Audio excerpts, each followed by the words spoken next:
paintball, there's usually a minimum distance that people shoot each other. This is roughly 10 or 15 feet from each other. At this distance, players will say a word or a key phrase to let the other person know that they have been shot. This is for reasons as shooting someone at this distance would probably be harmful to them. The purpose of this project is to analyze the quantitative values of the paintball impact, including how the impulse and force increases as the distance between the shot and the target decrease. We want to know why the minimum engagement distance is 10 feet, and we want to take into account the speed and the impulse of the impact. We can't shoot someone multiple times with a paintball gun. We decided to use a water bottle as our pendulum. Objects with a higher impulse will have a lower give, vice versa. Whatever is safe on the metal water bottle will be safe on humans. The typical engagement distance for a paintball game is approximately 10 feet. We wanted to see if this could be any shorter while it's still being safe. In order to do that, we assembled a ballistic pendulum, which was used to measure the impulsive forces of the paintball from varying distances. And we measured the degree of movement in relation to the time it takes the pendulum to reach its maximum height. Prior to the experiment, we measured both the masses of the pendulum and the paintballs. The mass of the pendulum was 721 grams, while the mass of the paintballs were 2.5 grams per paintball. With each experiment, we made sure that the same person shot the paintballs at the same angle to avoid any discrepancies with the shooting of the paintball. We then shot the paintball through a chronograph, which gave us the initial tangential velocity of 280 feet per second. Then we used a slow motion camera to find the amount of time the paintball was in contact with the pendulum. We then took these values, plugged them into kinematic equations, and found the tangential velocity of the pendulum, the acceleration, and then we used the conservation of momentum to find the force of the body. We did this 3 different times and found 3 different set of values. We then compared them to each other and found the difference between them.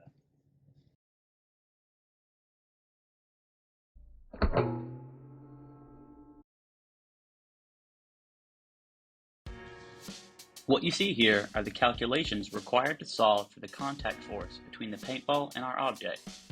We began by calculating the final velocity of the system using the equation r times omega, where omega is equal to inverse sine delta x over r over delta t.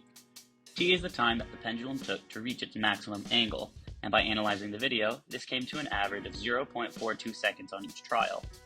Delta x was calculated in a similar way, looking at the horizontal distance the bottle traveled after impact. For trial 1, this distance was 0.64 meters, giving us an omega of 12.89 radians per second. Multiplying this value by r, 0.6731, gives us a final velocity of 8.635 meters per second. We then use this value in the impulse momentum formula to find force. m1 is the mass of our paintball. v1 is the muzzle velocity of the paintball, being 85.34 meters per second in all trials. The time component of our impulse was approximately 1 over 24 frames, or 0.042 seconds of impact. The equating side is the product of the bottle's mass plus the paintball's mass and the calculated velocity, in this case 8.64 meters per second. After isolating F, we determined the force was 143.69 newtons, a value that does not exceed the yield strength of skin, which is 604 newtons.